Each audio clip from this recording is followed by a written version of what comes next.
Yeah. All pro, JAFFOs, ball out Pro Bowl, Tony Romo, 40-yard dash, boy, don't be slow-mo. Get on the court, boy, I'm in go. Outside in the sun like Elliot Kobo. I'm running fast, LA de la Cruz. Turn on the JAFFOs, get my news. 7FL doing good, how I knew. All pro, JAFFO, the all pro, jumps off sports. They speak facts, you talk smack, you get sacked. Come tune in, sit in chat, sport you like, they speak all that.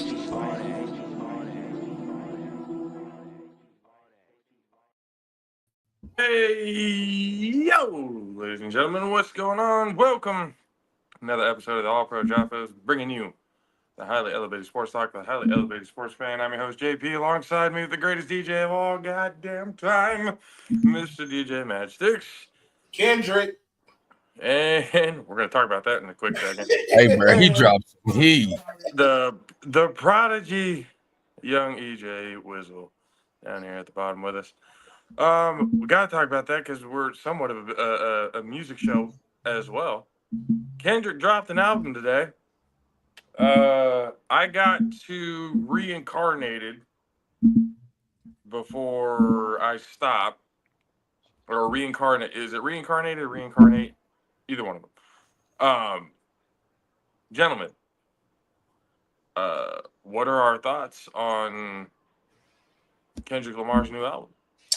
First of all, I didn't even know he had an album coming out. I don't think nobody knew he was dropping an album today. I love it. I actually love it when artists do Bro, that. I didn't know. Yeah, so I heard about it this morning at work, but then after work, by the time I got off work, I wasn't thinking about it. So a few minutes ago, I got a chance to. I was on my way home, and I was like, "Oh yeah, that Kendrick album." I got to the first song, and I was like, just listening to the first song, I was like, "Oh shit!" Like the first song like this, I just know what the rest of the album was gonna be. So I haven't got a chance. I think I'm on Reincarnated now myself. But in the morning at work, I'm going to get a chance. I'll be there at 5. So I think everybody at work probably finna have Kendrick on their headphones in the morning. And I'm going to get into this whole album. But it's dope. He just came out with that. And then Dre and Snoop just dropped a single off their album too. So Dre and Snoop got everybody getting in some. It's about to be a West Coast takeover. So everybody getting in some work today. Exhibit and Dre finna drop an album, so it's some Whoa. X to the Z. What? X to the Z. He finna drop an album with Dr. Dre. They working on something. So it's about time. I mean, I think a lot of these cats is tired of today's music, so you got to bring that 90s style back, but like a little flair to it. Set it back in the right motion. You know what I mean? Yeah, because I'm just like hip hop is dying right now with some of these artists. Ooh. So. I had to take the stuff. I mean, Ice Cube, he just dropped some stuff not that long. You just dropped an album not that long ago too, that nobody really talking about. So he got a couple. I haven't heard his whole one, but I heard a couple songs off of his, and that's dope. So it's cool. Like I'm gonna get a chance. I'm going to my boy's house tomorrow that I DJ with, and we're gonna get a chance to indulge and get into it, and we're gonna see what we coming up with. I really like. Squabble Up. Yeah. Reincarnate is really good and very well done as well. I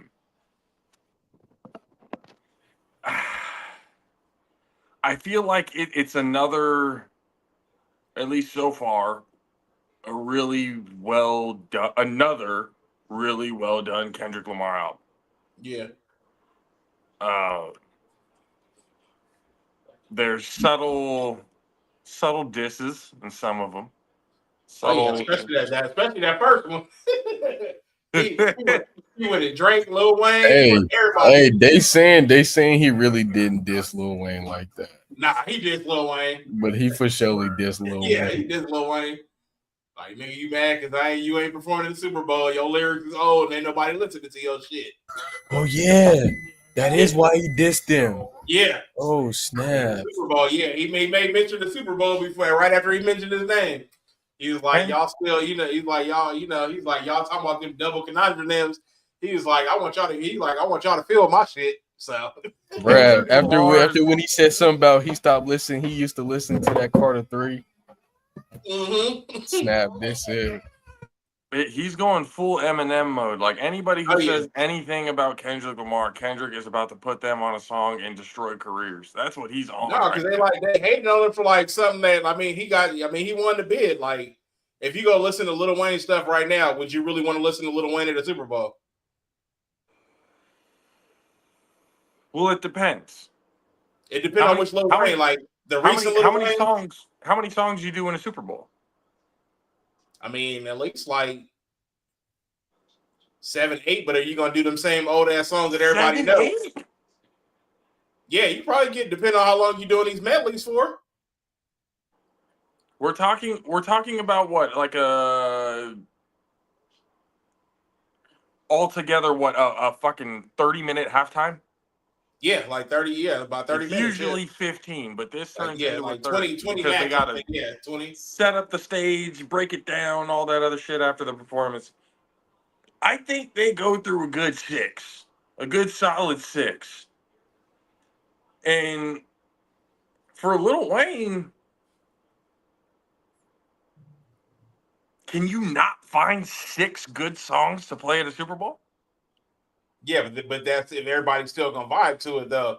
You think like his 6, 7 songs are older songs, and you think about today like a Kendrick who just dropped not like us. Which one you gonna want to listen to more? Something that's more up to date than what you've been listening to. Like, not everybody like Lil Wayne was good at lyrics, but like not everybody is like Lil Wayne ain't a family type. You know what I mean? Like for a setting like that. And then now the way he be rapping today, you can't even understand what he be talking about. I done seen a couple shows and who was it that just talked about him? Freaking Orlando Brown went bad on it. He was imitating that fool. It was like, do y'all really want to listen to this at a Super Bowl? Oh, what's his name? Show you talking about on that show he did with the comedians? Yeah. Yeah. Oh, he was going bad on Lil Wayne? Yeah, he Orlando Brown did. Yeah, he was doing an interview with somebody and was like, he started imitating the way he rapped, and he was like, do y'all really want to listen to 8 minutes of this, or however many minutes? Not after hearing Orlando Brown say it. Nah, I gotta find that video and send it to you. You'll be hella weak. You'll be like, damn, he sounds just like you. I can't take that man seriously whatsoever. But I mean, it that's a whole. But I mean, Kendrick.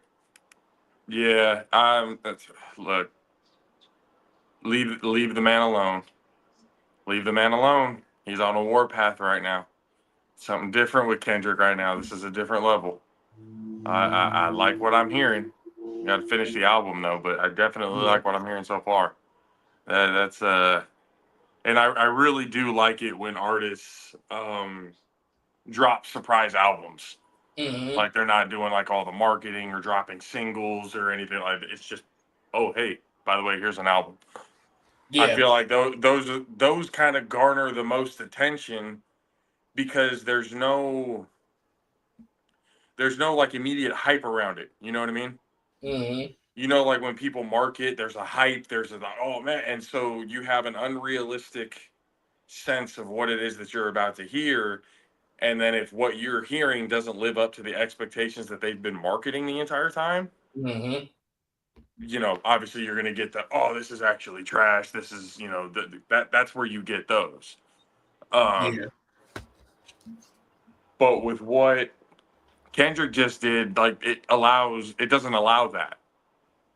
It doesn't allow that hype to build up. It's oh shit, Kendrick just dropped an album. We need to listen to this. That's what that brought in.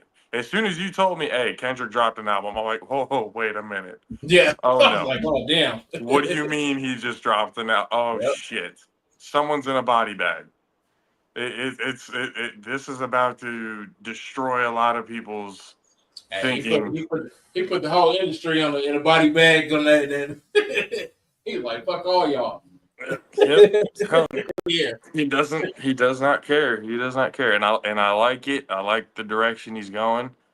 And I mean, please, Kendrick, be the one to save us all from what's going on. Man, it's gonna take all of Kendrick, Snoop, it's gonna that take was the 90s right there. That was the 90s. So it's like, you gotta save us from what's happening right now. Hey, even some in the East. Fuck, I don't care. Everybody. I don't. We need. We need to set the direction back on the right path. Because good lord, it has not been a very good decade. I'm gonna be honest with you. And sorry, artists to play y'all music, but some of y'all just garbage. And just these last 10 years have been. It's just coming from very, the DJ. I mean, hey, I fuck with y'all, but some of y'all music is garbage. Sorry. Hey, you got to take it from the best DJ in the world. You have Sometimes you gotta just go work that 9 to 5 and stay out of the studio. Yikes! Damn, he got a little cruel with it. This ain't for you. This ain't for everybody. Not for everybody. Ladies and gentlemen, EJ, if you could bring our guests to the show. Ladies and gentlemen, we have a very special guest with us today from the Dream Bowl. Ladies and gentlemen, please welcome to the show and the All Pro Jaffo family. Please welcome Mr. Neil Malbone. Hello, Neil. How are you, sir? How's it going, guys? All right. Doing well. Great to have you on the show. Appreciate you for joining us. Thanks for having me. I'm going to enjoy this. I was listening to the Super Bowl stories you were telling. They have about 12 minutes to perform, and they get in about 8 songs on average. And so we might. Yeah, I still can't even count how many Lil Wayne songs 8 of them that I can put on there. I really can't. Let alone 6 now. Stretch 8. them out, then. That's what'll do. Yeah, that's why Kendrick doing the Super Bowl. He just gave you a whole album. Neil, again, I appreciate you for giving us a little bit of your time to be able to come in and talk about not just the Dream Bowl, but about yourself. Everybody that we like to bring on the show, we want everybody to get to know. So I had to do a little bit of research on you, because what type of host would I be if I didn't do that? I did notice, and I think EJ especially might take a little bit of notice to this. It looks like you're a very big advocate for esports. Yes, I am. That's correct. So you did your research. Really? Yeah. So can you tell that's one thing that we haven't gone too much. The three of us, do play video game, not on the competitive level, but it is in awe. I'm in awe seeing the amount of money that these guys are making, playing video games, for example. So how did you get into this world? Like, what made you go, you know what, this is what we really need to start putting time and money and eyes on?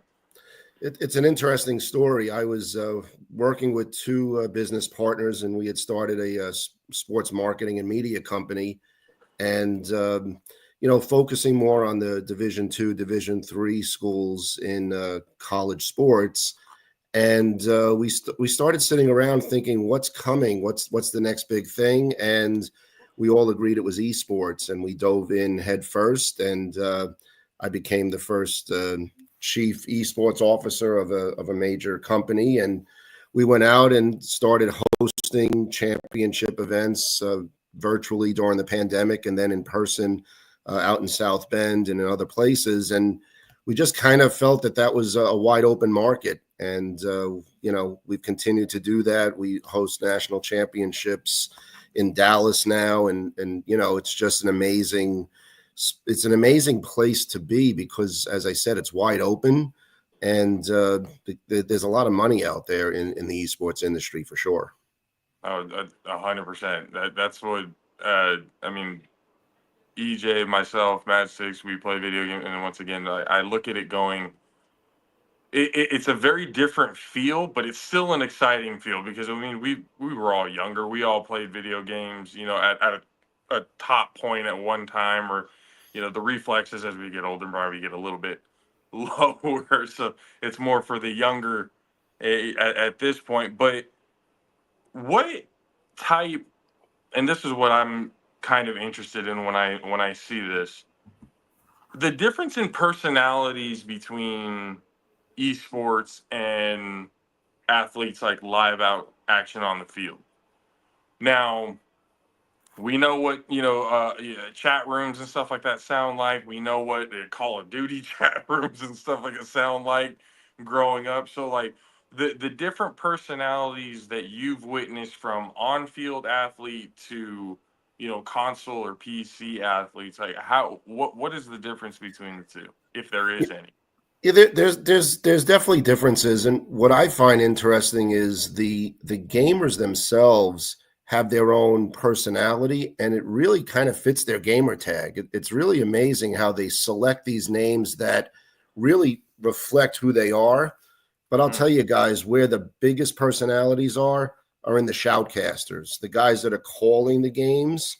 They're amazing. I mean, they have such talent to be able to not only do that, but engage an audience that a lot of them don't even really understand what's going on, and they do it in a very entertaining, energetic way. So yeah, the gamers are certainly they have their own style, but the shoutcasters to me really take it up a notch. Yeah, I do notice when you hear the commentary, you hear everything, that it does add an eventful feel to it, like a sporting event would. But the way they're able to kind of animate it, because it is really entertaining stuff when you, especially for those who understand it and who are watching it, you go, oh man, the highly competitive, fights, RPGs, first person shooters, whatever it may be, whatever tournament it could be. There's a lot of exciting things, and if you don't have the right guys calling the action, it can get lost in translation to the casual fan coming in and going, "What is it that we're?" So, where do you go to find guys like that? Is it really easy? Do you just go on Twitch, go on YouTube, wherever, and just find personalities? Is there like an application process? Like what? How do you find these guys? Believe it or not, it's not that much different than finding a sports broadcaster. They have agents, they have reels, they submit them. We were running our events. We were out there looking.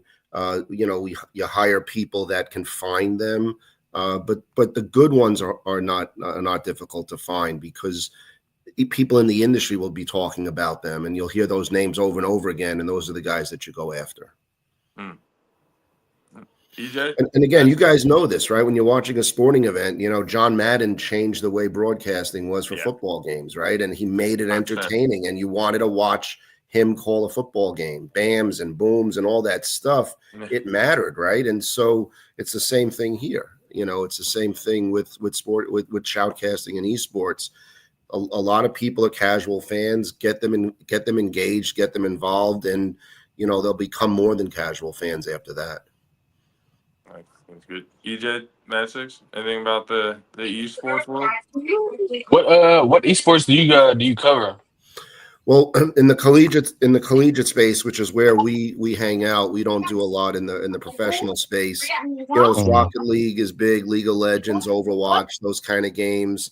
Call of Duty is popular amongst the gamers, but not so much popular with the college presidents. And so you have to be careful with some of those first-person shooter games. But there are leagues for almost everything. 2K, Madden, all that. They have all of those sports, and as part of it also. And it's become really similar to the NCAA, where there's conferences that have leagues, and then they qualify for championship events. And that's what we did. We created a championship event similar to the Final Four in March Madness, right? And so that's a way that the casual sport fan, the true sport fan, will become engaged in the esports, because they understand the brackets and they understand how that works. Yeah. And so across multiple titles, you can do that kind of stuff. And, the kids love it. The colleges get behind it now. And, they're wearing esports gear on campus, and people are talking about it. They're hanging banners when they win championships. So, it's getting that traditional sports feel, and it just continues to grow. Why is at least Call of Duty wise, that's actually interesting wise, why it's not as, I guess, popular in the collegiate? From an academic perspective, I know a lot of people read those stories about gaming and violence and what it could lead. And so their preference is to keep that stuff off the campus if possible. Ah, Got it. Makes sense. Yeah, I don't my believe brother. I don't believe there's a correlation, but they do, and they have to answer a lot more people than we do. Yeah, my brother. He actually goes to school. He's taking an esports class, or his major is esports, and I believe it might just be esports. I guess running those kind of programs, and he was on his Call of Duty team. He goes to Benedict, and I believe they had a Mountain Dew Mhm. esports tournament about a year or so ago, and he got to playing that and everything. So yeah, it's definitely taking off in college and whatnot. And me personally, I used to play 2K kind of competitively in certain leagues. Like they just did away with the NBA 2K league, so it's have you heard of the what is that? The United Pro-Am Association? That's one of those. That's one of those organizations. I'm familiar with it, but again, we play Yeah. primarily in the college space, so Okay. that's more on the pro side. But yeah, those kind of tournaments, those kind of Mhm. leagues are popping up. You get a sponsor that's willing to write a pretty good price, the sponsorship check. Kids, adults, they'll come out and take their shot. There's no downside to it. No, for Yeah, they sure. definitely do. Yeah, I teach some esports classes too at the college where I teach, and the kids love it. They really want to get involved. And when somebody says to me, "Why are you teaching this?" I said, "Well, it's a $20 billion industry. Why wouldn't I teach it? Why wouldn't kids want to learn what it takes to be successful in that kind of an industry?" So what is there really? I mean, to obviously from somebody on the outside looking in, it's like, oh, you're teaching somebody how to play video games. Obviously, there's more to it than that. So like, what goes into teaching somebody about esports? So this is my opening line when I meet the students. I'm not going to teach you how to build a fort. I'm not going to teach you how to smash your brother. I'm not going to do any of that stuff, right? I'm teaching them the business side of it. I'm teaching them the marketing, teaching the media. I'm teaching them how to run events. I'm teaching them the sociological impact of esports and how it can drive kids to the wrong side if they play too much and that kind of stuff. So I teach that. I don't teach the game, and these kids know the games better than I do. There's a coach on campus that can teach them strategy. I'm teaching them the business side. So that's what they want because, again, it's like anything else. If you can find something that you enjoy to do, and you can then find a job in that industry, boy, you've hit the jackpot, right? And so 100%. that's kind of the message that we've been giving out. No, that's perfect. I mean, again, it is a growing thing that I do find it odd that some people still are not really, I guess, not so much as bought in, but not really belief in. I mean, because obviously most of us grew up, back in the where are you ever going to get with video games? Well, uh, we can get pretty damn far with them, apparently. In the old days when we were growing up, our parents would say, go out and play. Now they're saying stay in and play because there's better opportunities there. And it's safer. 16-year-olds winning $6 million prizes and stuff like that to, help their family. Crazy stuff. That was the catalyst for us phenomenal. starting our business was that kid from Pennsylvania winning the Fortnite tournament in Queens. I mean, for us, that was where we saw there was value economically from media and marketing and events. So yeah, I mean those kind of stories are amazing, but they're happening more and more. What's the most I mean, you've obviously seen a lot, but what is either an event or a moment that happened that you kind of almost use as an example to show people of, hey, look how exciting this can be. Like, look how crazy this moment was. Well, again, the Fortnite tournament at Forest Hills, that was the big moment for our company. When we saw that, that's when we said, we need to get into this business too. But just this week, at my school, the Caldwell University, the kids won the Rocket League championship, and you can see that they felt as good as the basketball team winning a championship, right? So those, even, it's a small moment for us, but it's a big moment for them, and it's something that they're going to remember the rest of their lives. And we could all remember back to a moment when we played any type of sport and we hit the game-winning shot or we won a championship. So those kind of small moments to me are just as impactful, especially on a college campus. But yeah, those professional tournaments, I mean, we've seen some amazing things, just over and over again. So, and the more we watch, the more we're going to see those things. And there's going to be a lot more to come because, again, the business is booming. It's not going anywhere, that's for sure. I mean, with technology going the way it is, it's really kind of nothing but up from here. So we go from esports to now the Dream Bowl. So NCAA certified. Yes, NFL certified. NFL certified. What brought the idea for this? Like, what made, we're going to create a bowl game now, essentially like an all-star game, almost East-West Shrine style type of game to bring even more opportunities for players. What brought in the idea for the Dream Bowl?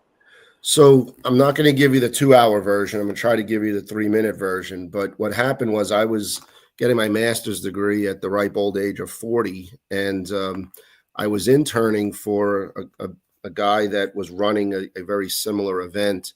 And when I went down to work the event, I saw the chaos that he was running. And it was really a shame that these kids were relying on him to give them this opportunity, and it wasn't happening. So during the weekend that I was there, I just kept saying to myself how unfair it was to the players that had shown up. And so I made it my mission to start my company basing myself on having to at least give those kids the right opportunity. And so 13 years ago, with myself and a couple of people, we sat down and we decided we were going to start this game. I'm a big sports fan, but football in my house growing up was completely different. My father was an Italian immigrant, so when you heard the word football, it was a different sport altogether, different ball, different sport. So I wasn't a big football guy, but I knew how to run a business and I knew how to run an event. And so we sat down and I brought in some football people to help me on that side of the business, and we decided we were going to do this. You mentioned the East-West Shrine game, the Senior Bowl. Those are the two big games that most people are aware of. So we decided we were going to do our game for the small college schools, for the players that are playing in D2, D3, the FCS, not the FBS, not the FCS, right? The Villanovas of the world, the James Madisons, those kind of schools. And we started it, like I said, 13 years ago.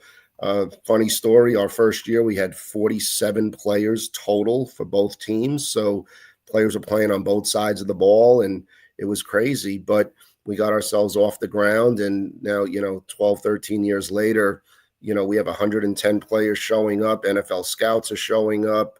Agents are there. It's just a really cool event for the players. And so that's kind of where it started, was just, I felt so bad for these kids that were sacrificing their time and money to be at this event, and it just wasn't what it should have been. And so I decided I was going to do this simply to give them that opportunity. No, I mean, the more opportunity that can be given, because we've talked about it on this show. The numbers are already low. The percentages are already stacked against everybody when it comes to getting the opportunity to showcase your skills at the professional level, at the NFL level. So for you to be able to bring another opportunity for these, kids to be able to showcase that, I mean, how could we not want to kind of help let people know, like, hey, here's another opportunity. Here's another spot that you can go to, because a lot of these kids, and we're trying to, I feel like we're doing a pretty good job at doing it, but we're trying to set the mindset or divert the mindset of D1 or bust. Because I know when I grew up, it was like, if you didn't go to D1, why even, participate? Why participate in D2, D3, and NAIA, and why even? There's no point, because you're not going to get to the next level. It's getting people away from that mindset to be able to know that there are other professional opportunities. There's the Canadian League, the United League, which are also springboard opportunities to the professional league. So, like, I do appreciate the fact that adding another opportunity in the football world for collegiate athletes to be able to showcase their skills. It's very commendable. My hat's off to you, sir. I appreciate that. That's been our mission all along. It's, just give these kids a chance, and you never know what can happen. And we've had players from our game drafted. We've had players make practice squads and wind up playing in Super Bowls. And, I'm not saying we're the only reason they made it, but we are part of the story. And that's really, really makes us happy that those stories are being told.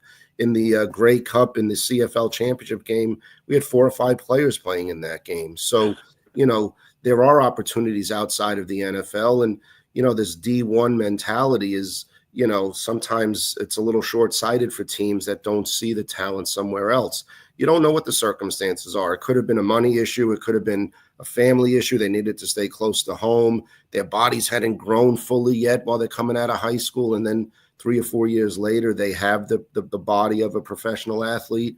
When the first scout came to our game in year 2, he said, you can't teach size. You can't teach body size, hand size, and wingspan and those kind of things. And, you can see an offensive lineman by looking at them. You can teach the footwork. You could teach that kind of stuff, but you can't teach 6'5", 320 pounds, right? And so, it doesn't matter. NFL rosters are filled with undrafted free agents, D2 players, even some D3 players, and so the good teams find them, and we give them the opportunity to look.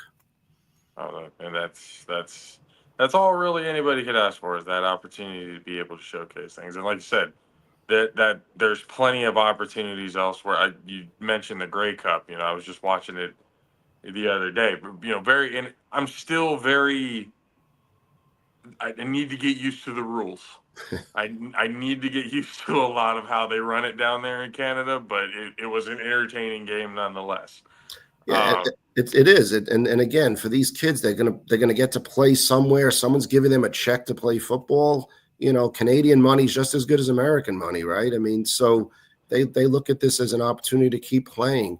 It's one of those things about our game too that we really promote and focus on is the family aspect, right? These families, if you guys played sports growing up, your parents went with you to every game. They showed up, they drove in the cold, in the rain. It didn't matter. They were there. Yeah. And when the college players' last game comes, that journey for the parents is over too. So we make the weekend for them also. We have special activities. We have this amazing banquet for them. We present the players with their names on their jersey that they play in the game with. A lot of these kids have never had their name on a jersey before. Some of them aren't even allowed to keep their jerseys. They have to give them back to the school. So wow. The parents really love that moment where the kid is handed a jersey and his name is on the back, and the pictures, they blow up social media with that stuff. So for us, it's about the players, of course. That's the primary focus.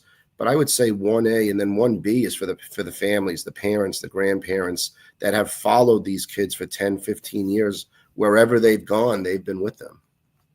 Yeah, no, that's again, anytime we can find a story to be able to be told of bringing people together in some way, shape, or form. Because again, there's not some people outside looking in going like, oh man, the only way I'm going to have, that type of memorable opportunity is if I do this. Like, no, that's not true. There's other outlets, there's other things that you can do. Neil, how, like, what was the upbringing? Like, where did the mind start to go to even get into this type of stuff? It's funny. This was not my original career. I was doing a million other things before I went back to school and dove into the sport industry. I just have this innate ability to look at something and say, we can do something here. There's something that's necessary. There's a hole missing, right? There's a gap that we can fill. So whether it was esports or this, you find it, and then you have to be smart enough strategically and entrepreneurially to make it work. And I'm very lucky. I work with my partner Chuck Stuller, who finds these players for me, so I can work on the other stuff. I can work on the sponsors, and I can work on the marketing, and I can work on the hospitality aspects and all of that. And he just goes finds these amazing athletes from all over the country. So I think this story, it's not a one person story. It's really hard in this world to do something by yourself and do it at a really high level. You have to be very fortunate to find good people, and I was very lucky to find him. And so it was just one of those things. Like I said, I was working as an intern for somebody that was taking advantage of these kids instead of helping them. And I just said that there's got to be a place for somebody like me who's the complete opposite. It wasn't about money for me. It wasn't about prestige. These podcasts I do because it's for the kids, right? I want to talk about them and the game. I don't want to really talk about myself. So I think finding that, that mentality allowed this game to grow organically. And, I just, again, not to toot my own horn, but you find that opening, and if you do it, if you plan it right, you can make people happy. And that's really been our focus since we started. You can't really even say it any better, because that's taking the words out of everybody's mouth. You're doing the Lord's work. So I appreciate you're doing it in multiple aspects too, on the field and in the esports. So we talk about the differences, and you're on both sides, being able to kind of soak everything in and be able to relate, certain aspects to, and in both worlds, I am sure you have met with thousands of personalities in these situations that I think I can kind of tell by listening to you that it means a lot for you to be able to bring something for somebody else who wouldn't otherwise have it. You said it better than I could, and again, maybe if I had said it, would sound more egotistical or something. But you're right. That's always been our focus. It's about that kid that that wants a shot. And so I can't tell you how many times I went to the airport to pick a kid up because he couldn't afford the Uber to get to the hotel, right? And those kind of things. I'm not going to let that stuff stand in the way of a kid trying to live out his dream. And so 13 years, you're right. I've met a lot of people. I've met a lot of players from all over this country, all over, we've had players from different parts of the world too.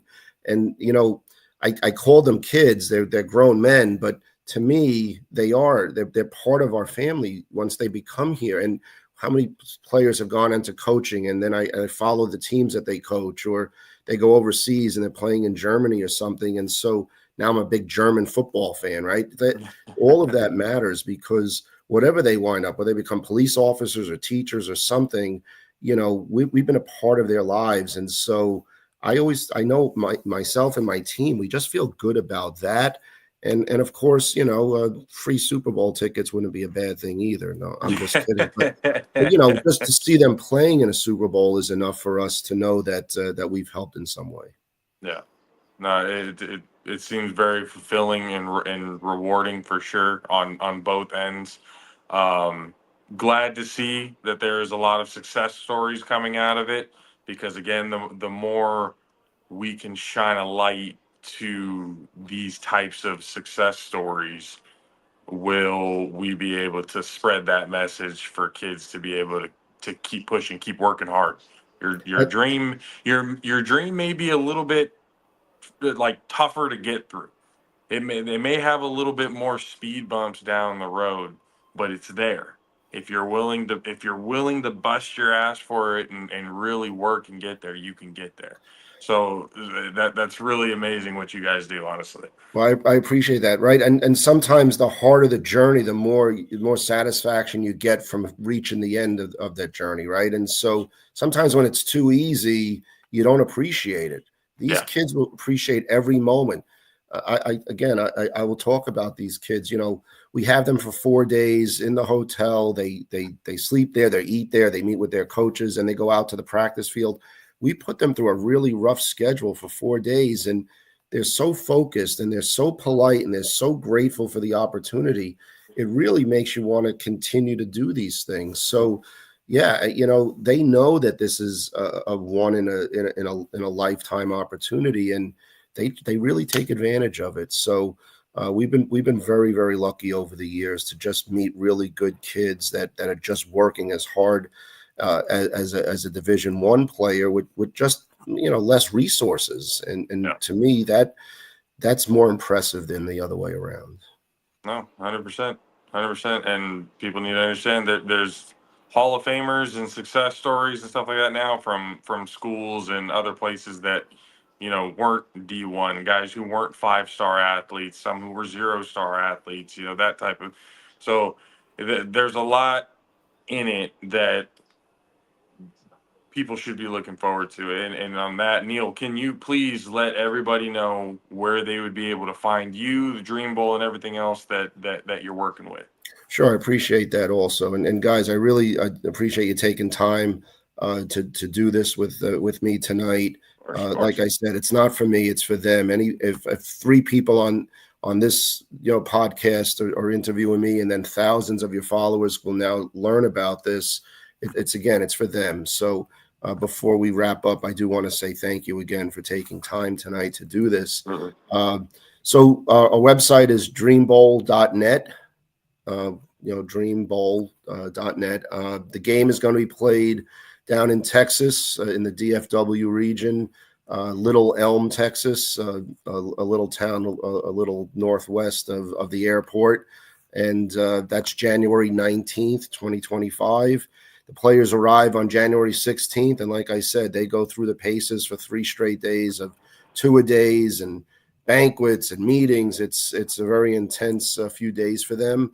And, they can find all my information on the website. And, again, happy to talk to anybody who wants to get involved in a partnership opportunity, sponsor a player, things like that. We are, we're always looking for people to help, spread their company's, products out there as well.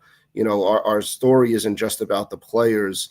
We've worked with a water company that was a startup out of Boston, and a few years later he's selling his product on Amazon. And a good friend of mine, Brandon Noble, who played for the Cowboys, wanted to get into broadcasting, so we brought him down, and he broadcast a couple of our games, and the next thing you know, he's calling NFL games. So our story is there for our platform is there for anybody, and so please reach out, and we'll figure out a way to help you. If you want the help, we'll make it happen.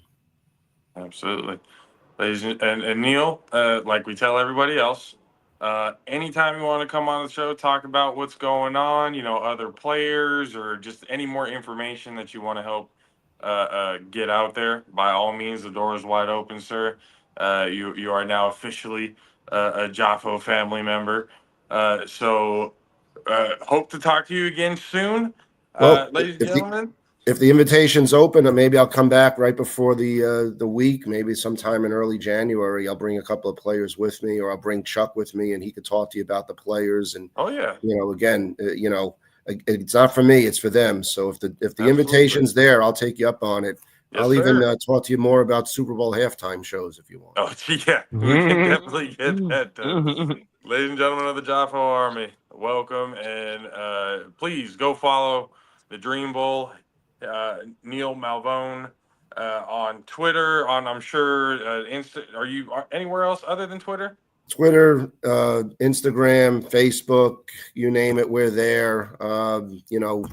I have a team of people just looking at social media, helping us connect with anybody that wants to be part of this. Perfect. Sounds good. Ladies and gentlemen of the Jaffo Army, Neil Malvone. Neil, thank you, sir. Have a great rest of your night. Appreciate you for having some time for the show. Thank you, guys. Appreciate it. Absolutely. Appreciate you. See, that is it's one thing that we now have to look into more.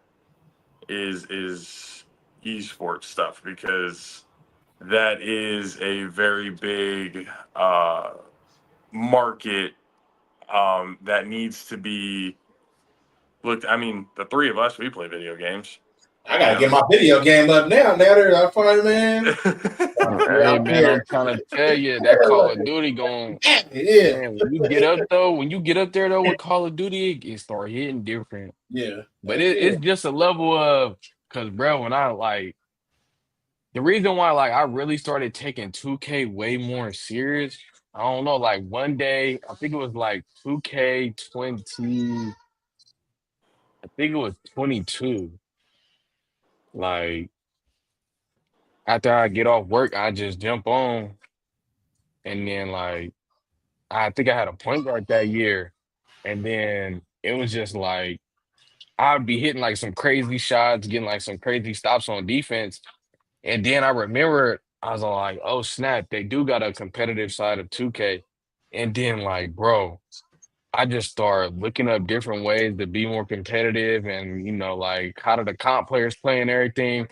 Bro, that's why, I ended up getting I got like what, two different monitors, PC and everything. I'm all like, oh yeah, bro. And then like when it come to Call of Duty and Fortnite, like I bought an Elite controller, so it's like the buttons are instantly like instant, like because I'm like, oh yeah, bro, I can't be on the game or play any kind of game unless I'm all the way straight, because I don't want no excuses. Like I don't even play on TVs no more. Every time I hear somebody playing on the TV, I'll be like, oh yeah, that's nasty, bro. Yeah, no, Nah, I'm bro, that's playing on the nasty TV, work. so that's probably about the. No, that's nasty work. I ain't well, I Oh know yeah, they got especially if you like playing on a controllers for the 70, computer, but I know like back 70 in to the 80 day you inch. used to have to like remember all them buttons on the computer. I'm like, that's too much shit to remember. I need 4 buttons. Oh yeah, I don't use mouse and keyboard yet. Nah, I I can't need do the mouse shoot and button. The only keyboard. button I just need to know how to shoot. That's the only button I need. But yeah, using that mouse and I'm like, man, that's too many Yeah, I buttons. can't do mouse and Yeah. keyboard. Like, nah. But yeah, video games is coming up. Like they even got video game bets. Mm-hmm. Yeah, That's I was gonna crazy. say Yeah. there's betting on esports now. That's why, like, Like, it's crazy. Like bro, back in the day, like you said, like you used to, like they got you were all ashamed to find oh sitting man, and let watching me playing video games all day. Girls would be mad that they guys sitting at home playing video like, games. Like, bro, I'm saying, it is Ladies, crazy, bro. ladies, let me ask you something, ladies. Would you rather your man be at home playing video games or out and about doing God knows what?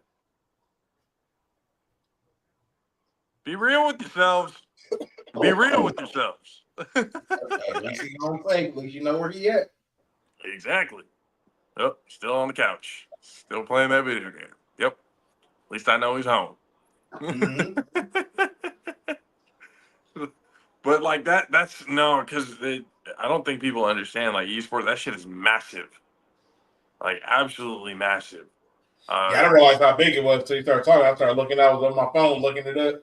I was like, oh damn! Like it's a like you can see all them leagues and everybody be hella competitive, but I never knew like how they got into all of that and all of that different stuff. So I'm like looking like, damn, like it's a whole ass. It gets Everybody intense, at bro. the top of their game, but I'm like, there's some elite ass players out there that's just Hey, bro, Hey, it get some of the real, bro. It get some of the real. shit talking is elite too. oh I'm not yeah. gonna lie. That's why I don't like head. That's why I don't have the headset. I don't be wanting to listen to people talk shit. I'm like, That's hey, why.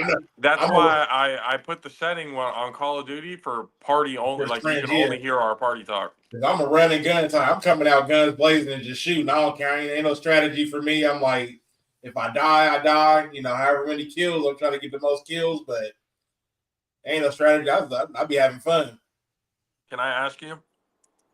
Is shooting your own teammate part of your Hey, strategy? you run in front of me, yeah. You ran in front of me a couple times. I just see people and I just be like, That's why, bro. No, That's why I I saw can't run you with the one color, time. bro. You took it out of your day to shoot Caleb in the back while he was running. I saw you do it. There was no reason for you to actually pull up, aim down sight, and shoot at him, and you did it. I'll be running gun. I just see people. I'll be like, oh, there goes somebody. That's the hot. Nah, Everybody got bullshit. Nah, bullshit. He was already in front of you. You knew he was in front of you. Y'all still had room to be able to go around the corner before you even got into a firefight. You said, "No, I'm going to shoot him now." I'm like, yep, Aaron, to me, everybody be the ops. I'm like, hey, I don't know who's gonna start shooting, so I'm going to get everybody. Bro, see, that's why that hardcore, bro, it ain't the move, bro. I can't. Hey, I think it's That fun. hardcore different. I Yeah, think that it's shit was fun. Yeah, fun. I That mean, was fun, okay, yeah. it depend on the game mode. Like, bruh, it depend on the game mode, bruh. It depend on the map, bro. Cause We've it's been on like Newtown. We've been playing Newtown. I can't do it. No, Not, because you the know, like moment I hit a Newtown. corner and it's Yep. over, bruh. No, bruh. Mm-mm. Yep. Yeah, You got nah, to give me Newtown a is couple fun. shots. Nah, okay. Nah, I did. So what I did was at Nuketown, I switched to a shotgun. Oh yeah, I could go. Oh yeah. We got to get on tonight. I could go in there with a shotgun on that Nuketown on hardcore, instant kill. I'm telling you, Oh bro. That's yeah. what I'm saying. Like about hardcore, it's so much easier to level up. Yeah, yeah. Like your guns and everything. Cause It the really killing is. is easier. Yeah, Yeah, exactly. you just Y'all got to y'all running got to out I'm get there. already y'all got I'm to get a already stealth almost at controller. I'm already almost at 55. Are you Like serious? I'm Yeah, already almost at 30 prestige. I'm getting ready to start my second prestige pretty soon. Oh yeah, I But think I'm gonna look, have to get on. Yeah. Mhm. I haven't played any of the other maps. I've Yeah, only played Newtown. I leveled up on all the other maps. I didn't play hardcore. The only time I play hardcore is with y'all. I need to be playing on all the other maps. I might have to get on, go crazy. I'm gonna go crazy. The only thing that I hate about regular is the fact that I can unload a clip into somebody and they won't die. Yeah, you can Yeah, time. that dude. Either that or your aim gotta be your aim gotta be either that or you Yeah, gotta aim up off. more. You gotta aim up more. No, I want one bullet to the face and you're dead. Yeah, That's what I want. yeah. When Especially you with do a guns, you headshot ain't though, shoot nobody without. Yeah. That's what it's all about. Yeah, no, so I'll just be on there having y'all a hell of probably fun. y'all So probably just gotta change y'all controller settings. Like I don't even play Call of Duty for real. But it's like I done got so competitive when it came to video games. I done changed my controller settings. I done got a different controller and everything. Everything gotta be. The only setting that I have different is the melee and the crouch button. So my crouch and dive is my aiming button. Yeah, and the joy, yeah. When you slide is the joystick, yeah. I had to change okay. that. I couldn't And then have it be B. Yeah, melee bro. melee is circle Is or B. B for Something me. to B. Yeah. I have to be able to move and aim, and Yeah. so I can't go back and forth like it's too much. And Yeah. especially if we're playing hardcore Nuketown, Mm-hmm. I don't have that kind of time. Yeah. Yeah. It has to be all in one motion. Click down, boom, it's all in one motion. Mm-hmm. Well, hardcore Nuketown, bro. I'm gonna get a fork hit, too. I'm trying to tell you. I'm gonna go crazy with that shotgun. Hardcore Nuketown domination is the best. Mm-hmm. You rack up the most points in Nuketown domination. Hardcore. Yeah, what pissed me off yesterday, I had to get out of there. Somebody was out there cheating like a motherfucker yesterday. I was like, every time I What was got you in doing? there, I was just Sniping? like, yeah, I don't know what they was doing, but I was just like, every fucking time you like respawn, you just like instantly died. I'm just like, Hey, did y'all like, see that clip that I sent? That Did y'all one look at you that did, clip that I sent with the dude that was trying to snipe when I went? It was dominations at Nuketown too. bro. Dude I was trying to laughed. snipe. I saw that and I laughed. I was like, okay, he got him just in time because that oh shit shine Oh came out. shit! Yeah, because I looked. I was like, I "Oh saw the snap!" light and I'm like, ooh, the light is the last thing you see yeah, before. before you go, yeah. But You he see not that light. that. Hey, dude wasn't a good sniper though, bro. Because if he was a good one, I would have been cooked. Yeah. No, it's fun. I haven't played zombies. I've been playing the campaign a little bit. Yeah, I started. I need When to I get back have into it. Yeah, but then my headset will be here Monday, so it'll be here Monday. I got the notification, so I'm over here playing campaign. I'm like, what the hell am I doing at a Bill Clinton campaign rally? oh yeah, What the hell is this? yeah. This is 1991. I'm behind the curtains, and yeah, Oh, damn. Bill. I was over there with the camera going, where's Monica? Yeah. Where's she at in this picture? No, the campaign's pretty. It's different. Yeah, the campaign is cool. You know, It's different than what I remember. There's a couple spots that get hard that you're gonna get into that it take a minute to get through. Like I've had to put it down a couple times. Like this shit is frustrating. Let me just put it down for a minute and then get back into it. What mission are you on? There's some shit that you got to do underwater, and I'm already at the house. There's like a secret bunker in the house that I found, but I ain't figured out how to unlock the door to it yet. There's like a basement that you can find. Bro, that one's easy. The vault in the house. Yeah, pass all of that, but there's after that there's some underwater shit that you got to turn off and do timers and get these keys and all of that. Oh yeah. I'm at that part where I have to get the card keys. The card keys, yeah. So that part gets a little interesting. I just did actually where I'm at right now is I just drained the water from that orb thing and I have to fight that thing. So that's where So that part gets a little interesting. Basically, you keep running in a circle, keep zip lining all over. Yeah, that's what I'm saying. It's like George of the Jungle in this shit. Yeah. All over the place. I was like, damn, they're incorporating zombies into the campaign. Yeah, right. Yeah. I was like, that's interesting. It's not a bad campaign so far, though. Mm-mm. I'm trying to get the trophies and everything with it as well. That's why I'm trying to be careful with it. I always get, like, all the trophies that I can get. I do it on, like, where it says the any difficulty. Oh, yeah. I do that shit on the easiest difficulty. I don't give a fuck. Yeah. I get all the trophies on the easiest difficulty, and then it always leaves me with that one trophy to do one playthrough on the veteran difficulty. Oh, yeah. It's like, all right, I've already done one playthrough. Like 5 tries, 20 tries. Like, it's like I've already done one playthrough where I know where everything is at. Yeah. So now I want to play it on the hardest difficulty to where I know I'm still going to fucking die. Yeah. Because veteran difficulty, like that shit, at least for me, that shit was hard as fuck. Mm-hmm. When I played the original Modern Warfare 2, that was the only game that I actually did the full playthrough on veteran difficulty and actually finished it. And that shit took me a long ass time. The Yemen mission, good God, that took me like 3 days to beat that fucking mission. Mm-hmm. I did not know where to go. Because my dumb ass for that game, I was like, I'm just going to first run through veteran. I'm going to do it. Fuck it. I think I'm good enough. No, that Yemen mission pissed me off more than anything else in my entire life, bro. But that shit pissed me off more than the Lion King on Super Nintendo. I can't do the story modes no more. Any game, it's boring. No, really? You don't like the campaigns and the stories and stuff like that? I can't do it. I don't know why. Like ever since I done got older, like shit. The older I get, I don't know. I gotta be on the online. I gotta be playing for something. Like the older, bro, I'm telling you, the older you get, the more you're gonna like want the game for the story. Mm-hmm. No, I gotta be at somebody, like making somebody mad about the game. Like no, you could still.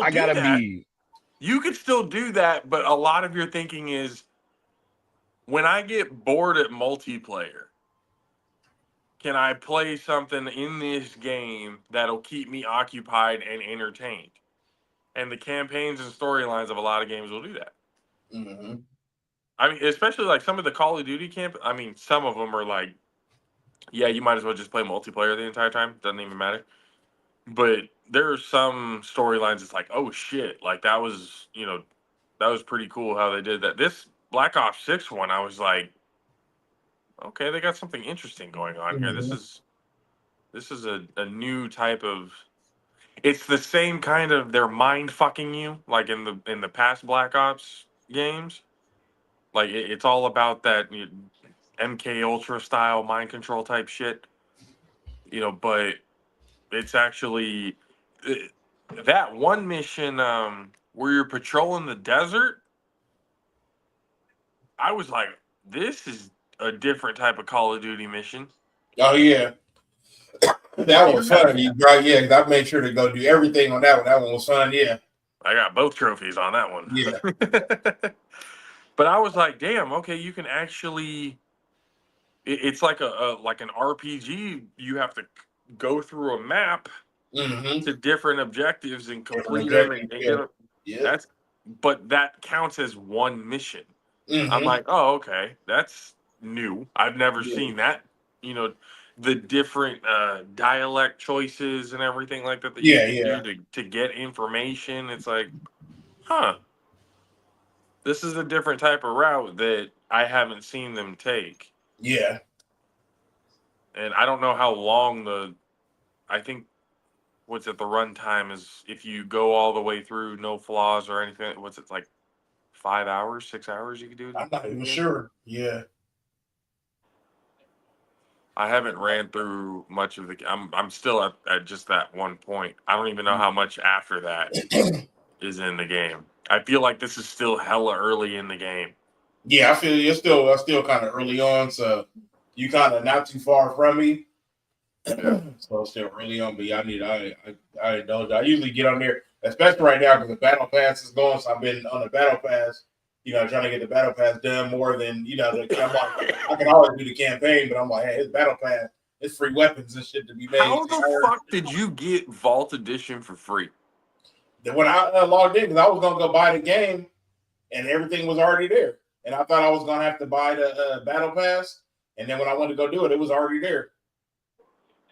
You got Xbox or PlayStation? I got Xbox. I'm about to try. I'm about to go see, Yeah, bruh, because I got Xbox. When I went to go download, I was like, oh, God, I'm gonna go buy it, and it was already there. Like, it didn't let me buy it, and then when the battle pass started, you have Game Pass, right? Yeah, and when the Right, battle pass started, yeah. If you got Ultimate Game Pass, then you get it for free. Yeah, you no, get I it know for free. you get it for free. Yeah. I'm talking about the Vault Edition, though. The Black Seal, Yeah, that was already there. When it mine went through like the 4-hour update, that should take hella long to update. But my brother told me he had to pay $40 for it. I ain't pay shit. I'm about to see that. I'm about to go update mine, bro, and go see. I gotta get mine. Hold on. I'm about to go look at my Ultimate Pass. The other Call of Duties, I would always have to buy the Battle Pass. So every time a new season started, you buy a new Battle Pass. But this one, I was like, maybe the last Call of Duty game. Mm-hmm. You got full prestige, like the final prestige and everything on that, right? Mm-hmm. So you basically like finished as far as you can go in multiplayer, right? Yeah, then you do start the prestige and it starts over. Yeah.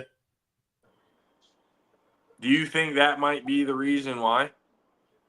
Maybe, I don't know. But if this has happened to anybody else, the Battle Pass was already started before the prestige, before our prestige.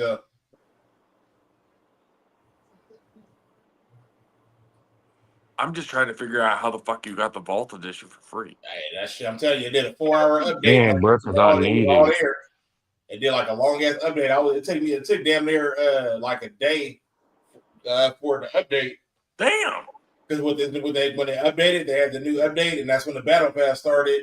And I was like, oh, the Battle Pass. And I went on there, and it was already there. It didn't make me pay for it. It was already there. So I was like, cool. I was like, maybe they give you the first one, the first one free on this one. But so we'll see when seasons 2 start, if it's already there. Man, they just need to drop some more skins so I could just pick a skin. Man, I'm tired of using these new skins. I'm not gonna lie to you. Call of Duty, y'all got to step up your skin game, bro. They usually do, like when it. I think as it go for like on the last Call of Duty. I don't want to use no Snoop Dogg, no Nicki Minaj. I don't want to use no Miley Cyrus. I don't want to use. I had like Michael Myers on the last one. I had a couple other ones too. I'll take Michael Myers. Fuck that. I'll take Michael Myers. No, she's laughing. She's like, how you got Michael Myers with a gun? She's like, they don't even look right. I don't care. Yeah, I'm like, you gotta have a gun. I'm like, you can't just run around with no damn knife and Call of Duty. I mean, you could, but you're gonna die a whole bunch. Yeah. Yeah. The ones who are crazy are the ones who run through Nuketown hardcore with a knife. With a knife, yeah. Oh, that is so annoying. Oh, those guys are wild. Yeah. Like you shooting right at him, but dude still stabbed you. Like, oh my god. I'm like, this dude's a kamikaze, and it just doesn't matter. Mm-hmm. Like, I feel like that's a glitch in the game or something. Like, that's crazy. It's crazy what these And it's guys like are. by I'm the like, time I you was like, fire, this is they be Martin right up Moore. on you sometimes. Yeah. All we have to do is shoot them once, and they're dead. And Mhm. they're running at you with a knife. Can't do nothing about it. Like in the Battle And Pass don't for the let them last figure one, out how that's to how you throw was it. able to get the like one of the final weapons. You had to run around with like this sword, but you had to get like all these crouching kills. So I just played that. They had like shipments, where like a little 4 square, a little quick one, and you just kind of stand in the corner and just wait for them to just run through and just Shipment. Yeah. That's my one right there. Shit me. I go. Oh yeah, You talk shipment about go a map. crazy, bro. You I'm talk talking about a about. map that was insane. Yeah, I had. I'm talking about dudes dying left and right. Now, shit, I Hardcore had. I think on that one, domination. that was the one. That was the one map that had the most kill. I think I ended up on that map Shipment one day with is, like bro. 93 Shipment kills is on that map. crazy. Bro, hardcore domination on Mm-hmm. shipment. Oh yeah, I had 115 kills that game. I'm like, it's hella easy. Yeah, it's only 4 Shipment corners. is They're coming crazy. around one of them corners. you pick a corner. As soon as the game starts, grenade. Yeah, pick a corner. Yeah. Everybody's gonna eat a grenade real quick. I'm gonna get Bro, the you be full spawning squad wipe. by ops Yeah, and it's already everything. right I'm there. like, Yeah. bro. I'm gonna get my 5-kill score streak in like 2 seconds. Watch, like Mm-hmm. with one grenade. Lord forbid you hit them with a Simtex and stick one of the motherfuckers while they're running next to each other. Yeah, that stuff is hilarious. But that UNLV game on. Hey, we ain't too old to compete. We could be on esports. Shit, hey, we find one of these games we all get on and Not that Call of Duty. Not that Call of Duty. Huh? Not that Call of Duty. Not No, on I Call of can't Duty. take Call of Duty You can find serious. one. The only thing I jump back in competitively is 2K.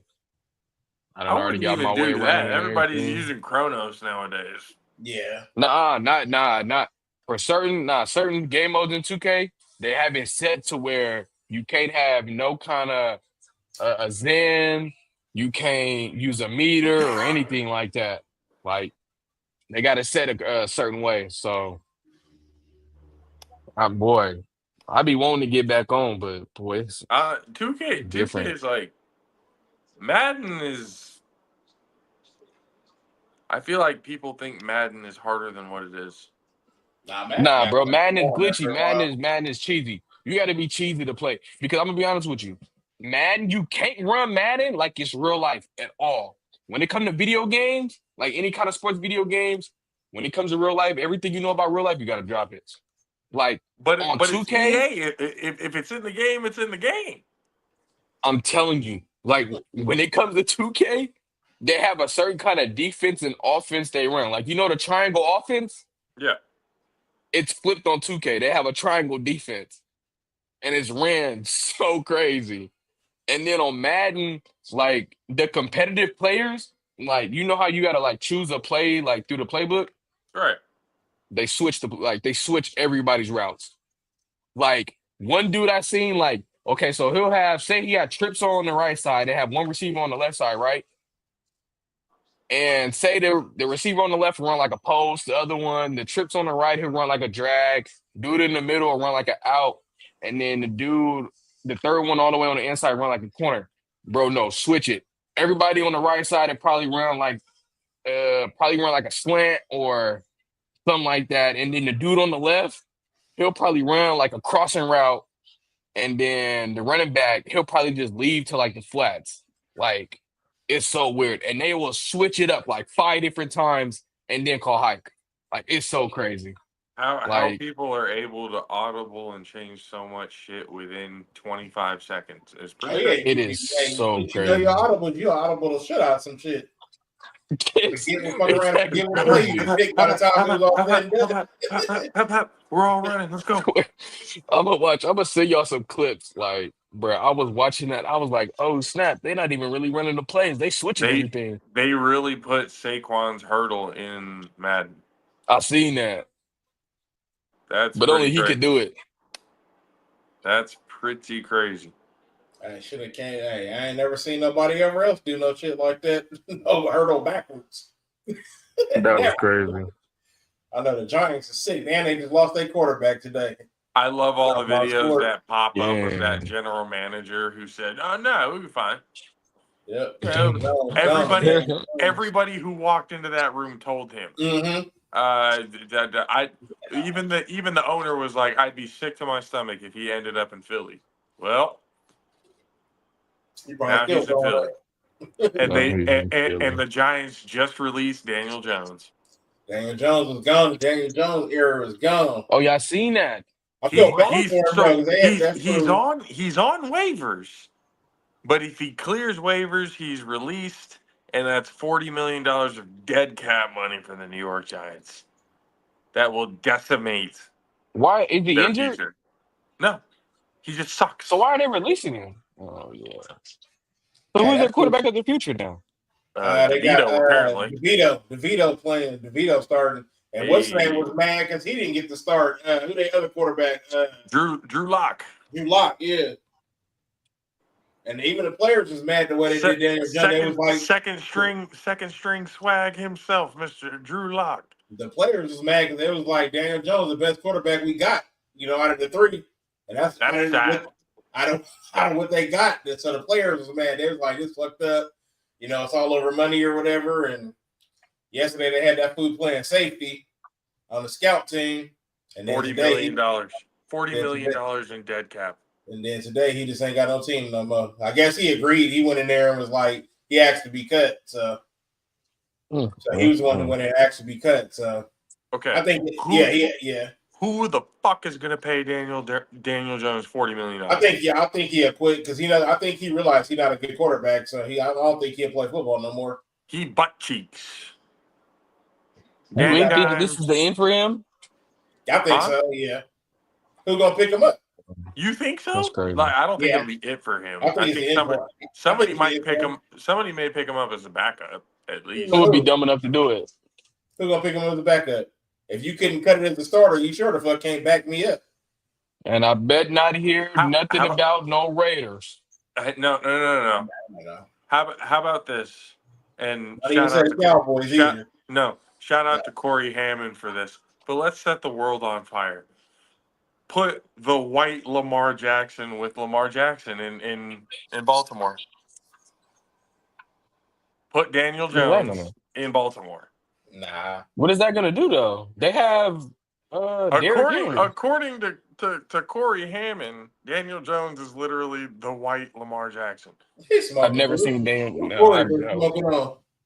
Boy, Corey need to come on the show. I'll debate Corey on that one tonight. I don't have that kind of time tonight. Me either. Okay. I don't have that. You know Corey? You know Corey, EJ? Mm-hmm. I told him about Corey. I heard about Corey. We'll be out here until about 6 a.m. Yeah, nah. If we let it, yeah. Yeah. It's gonna be a long ass show. Love you, Corey. Really do. Love you to death. Swear to God. But there's no way I'm going to tell you how. Yeah, we need to keep it 30 minutes and expect it to be fucking 30 minutes. No, never. I don't know what you smoking over there in New Jersey. They think Daniel Jones is Lamar Jackson, but he ain't it. That is crazy. The white Lamar Jackson. He puts the rushing stats and all that stuff kind of next to each other during certain games.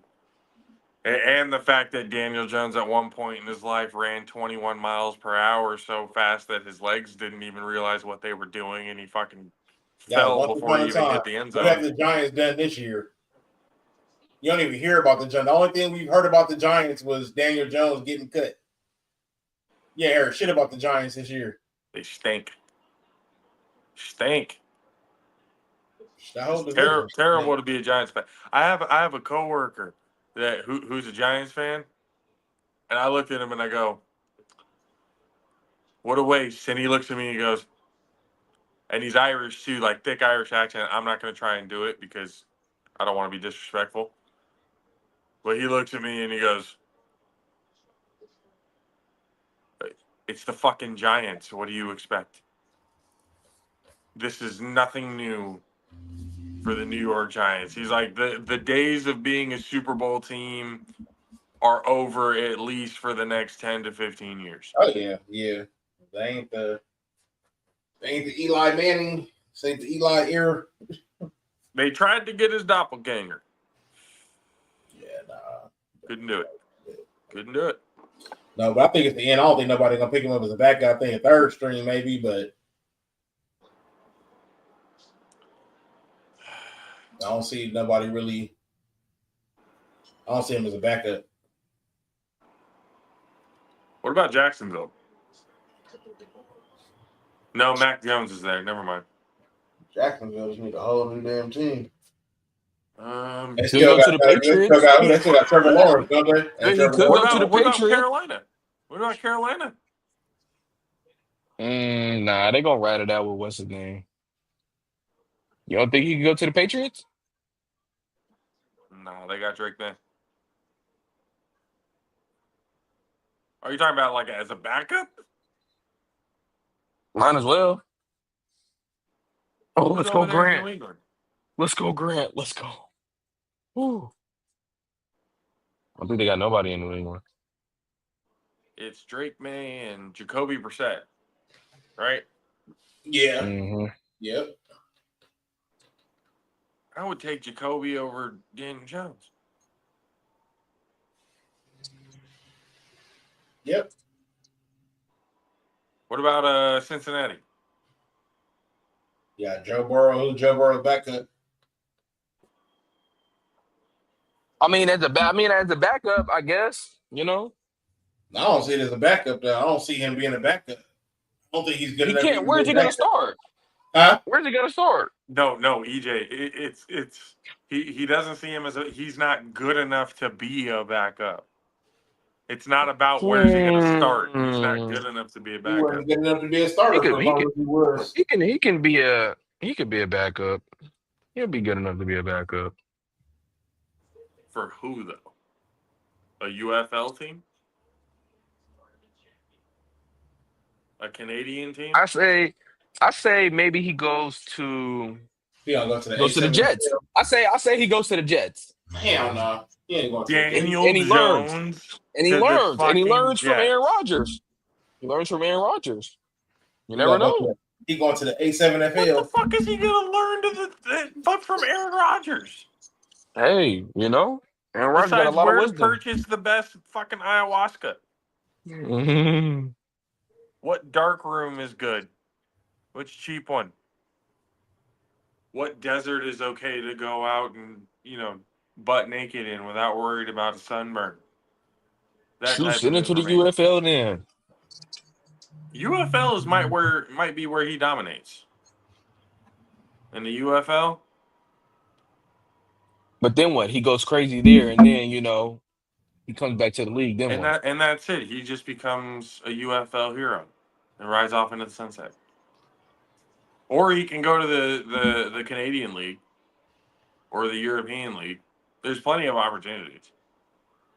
The Canadian League is actually pretty interesting. The rules of the Canadian League are something to. That's like, oh, and one thing about the Canadian League is, in their contract, they pay for your housing. There's a housing cost, like in the contracts, like, oh yeah, we pay for whatever your housing cost is while you're living here playing for the team. That's what we pay for. You don't have to worry about living expenses. But how much does it cover though? Depends what they agree on. Depends where the person. There was one that was as high as 75,000, 75,000. which is definitely more than enough to live somewhere. So is their economy that cheap though? Let me see. In Canada compared to the U.S. Let me see a big house in Canada. I don't think they I mean, need yeah. really a big house in Canada. Especially if they don't know if it's like a year-to-year contract or unless it's a multi-year contract. And if they cover 75,000, if they don't cover anything past that, then that's on the player. If they want You the don't think bigger house, Canada? they You got don't think that league 75. is like be there for the rest of your life kind of league? Depends on the player. It really depends on the player. More than likely, it's a homegrown player from Canada. if anybody. There's not very many players who were good enough to play at the next level who didn't go to the next level and stayed like in the Canadian League their entire life or their entire career. I'm sure there are people who have spent their entire career in the Canadian League. I'm sure there is. Yeah, with his stats this year, he garbage. He shouldn't be no backup either. No, His QBR is only 46.5 for one. Yikes. Yeah, he's thrown for 2,000 yards, 8 touchdowns, 7 interceptions. QBR is 46.5. I mean, shit, I could probably do that. I mean, that's pretty awful. Yeah. That's pretty awful. Like that literally is bottom tier.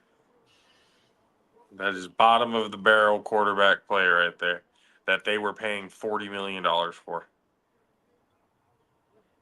That's the insane part about the whole thing. They paid for this chaos. Mm-hmm. That's all on them. They decided to go this route. They had opportunities to go get somebody else. No, they wanted Daniel fucking Jones. And you reap what you sow, New York. You reap what you sow.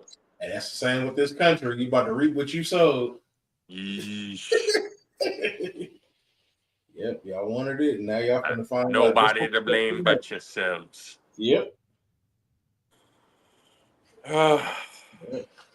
That's a what a time we're living in. What a fucking time. Conor McGregor, that thing that you sent me, Mad Sticks. Oh yeah. Apparently, Conor McGregor is being held liable for a sexual assault in Ireland. In Ireland, yeah. Dang, for real? In Ireland? Yep.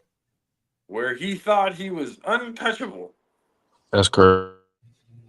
I mean, for a second, I think he still is. We'll see how this. So wait, he's convicted? Like they went through the trial and everything? Because what I heard is he was held liable. So that means convicted, right? Yeah. Yeah, if you get liable, yeah, then they found you guilty of it in a civil trial, and so yeah. So if you're held liable in a civil trial for sexual assault, that doesn't mean jail time? It depends on the laws in Ireland. We don't know the laws in Ireland. That's the difference. EJ, would you mind looking up the law in Ireland? I'm looking at it right now. Yeah. Because, or SA, so we don't get flagged. I know, like the keywords. Basically, he ordered to pay 248,000 euros, which is around $257,000. That's it. He just got to pay because it's a civil. He just got to pay. That's it.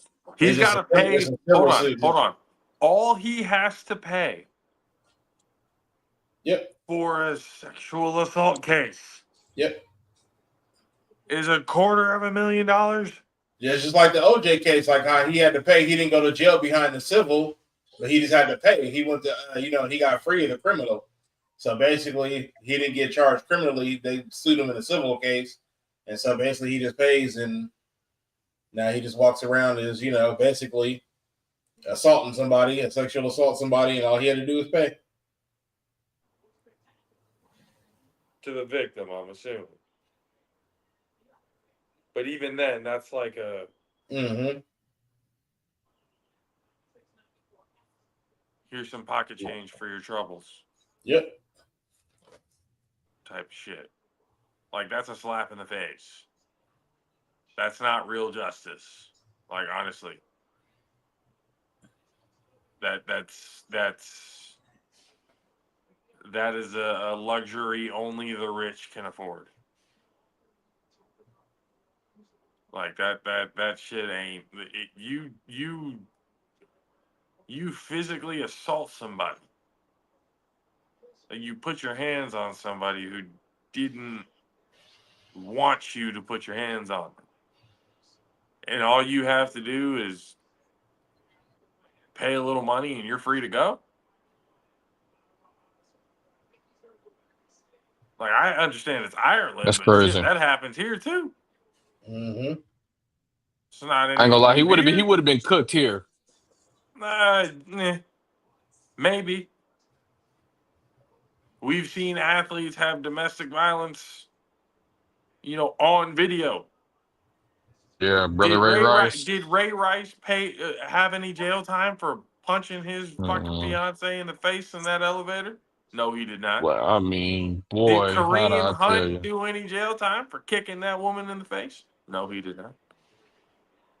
So that the same shit would have happened here. The same shit would have happened here. Yeah, so that's why I'm looking at it going like, this is just like that's crazy. The fact that it happened, first of all, I was like, wow, in Ireland too. Like, everyone thought he was untouchable in Ireland. But if that's all he has to do, he kind of technically still is. It's not like he's serving any serious jail time. Yeah, and if he has a chance to fight with the UFC, they're going to let him fight. Yeah, so I don't know. When is he That gonna whole fight situation, though? Because boy, he's been talking about he's been gonna fight for years. not gonna fucking fight nobody. He's not in the shape to do that. He's too coked out to fight somebody right now. Coked out, it's crazy. He's too coked out and fucking drunk out of his goddamn mind, shadowboxing behind bars. That's what he fucking does now. That's all Conor McGregor is now. And and he's all talk, no action. That's all he's ever gonna be now. The yapping Irishman that just won't shut the fuck up because he can't back it up and get in the goddamn cage because he's out of shape. He's roided up. He's coked out. He's an alcoholic. It's fucking bad. It's not good. Like, for Conor McGregor, like, it is bad right now. And it's all on him. It ain't on nobody else but him. So, I mean, whatever he decides to do, get a fight, whatever the fuck, hey, whenever that happens, he'll be well out of his prime by the time that happens. I mean, he already is. So nobody really wants to see Conor McGregor fight right now. Like, let's be completely honest. Is anybody in demand for a Conor McGregor fight right now? Y'all watch boxing, y'all watch MMA, y'all watch actual like action sports and stuff like that. Is there any part in your fucking body that says, you know what, I would love to see Conor McGregor fight somebody? Not really. Man, I want to see him give it one more go. Okay, but against who? And when? I honestly want to see him beat up Jake Paul. Oh boy, that'll make it for me, dog. Why? So we can watch Jake Paul rig another fucking fight with MVP Promotions and get a knockout on a washed up fucking MMA fighter? Like, I feel like he's gonna cook him. Oh boy. I'm not gonna lie to you. Jake Paul to fight all these MMA fighters. He need to go fight Bones. Go fight Johnny Bones and see if you're gonna win. He'll take the DQ and elbow to knock him out. I think he would. He'll take the fine and everything too. Yeah. The lawsuit that Dana White will pay for all of his fucking. He'll pay for all of that. I mean, ain't nobody left for him to fight, really. For Johnny Bones, ain't nobody left for him to fight. He wants to fight Pereira. What's that brother's name? Nah, but Dana White he said wants no. to fight Pereira. Dana White said no. He like, it don't make sense. He was like, he had an interview right after that fight. He's like, Yeah. You didn't see that? Yeah, because he was like, he pretty much said he's too big for him. IQ in the ring is just like, it wouldn't make sense. Yeah. He's like, he had smashed. Yeah, he's saying John Jones is just too big for Pereira. Like, yeah, no, he said he'll just dominate Pereira, so he don't even think it's a good fight. He was like, why?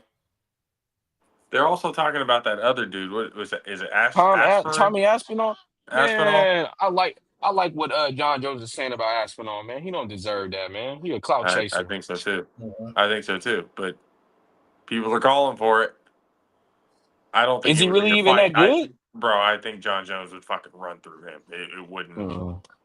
Like Well, then who is John Jones Jones gonna said, fight the then? money would have to be like substantial for him to agree to that fight. It's not a worth it fight. He wanted to fight Pereira I or think if he fights Pereira. Pereira, if he fights Pereira, he got to vacate the title and go against a different Pereira title. That can't he come fighting up for. to Nah, heavyweight. he'd have to go. He'd have to go down and fight for. I think it's like the what is it? Why he can't? Why he can't keep heavyweight and be double champ? No, because it would be like a triple. It's like some kind of triple thing. I think it's like the BMF or something. I forget what title it is that they would have to fight Oh for. yeah, they want to fight for the BMF. Yeah, it's That's the right. BMF title. So yeah, it would be for that. So he would have to vacate the other title. So wait, you can't be a double champion anymore? I think it's a different weight class like that. He'd have to drop. I think he'd have to drop down. So, but that's what I'm saying. Like, you can't be You a can double still champion that's in how you be different a weight double champ. classes. You go into a weight class, different weight class. But you can't defend. Like people have done that I think he before. was saying he would vacate the heavyweight championship just to vacate it because he's already accomplished pretty much everything in the heavyweight Yeah, he said he's weight willing to class. I think vacate that's it to Damn, can fight you with imagine fight. being so good that you say, "I'm bigger than the title"? Let the peasants fight over it. That takes balls. I've already accomplished shit. Fuck it, I'm done. But he wants one more fight, two more fights now. Like, he's come out and said that. But I mean, I think he should fight the beast. hmm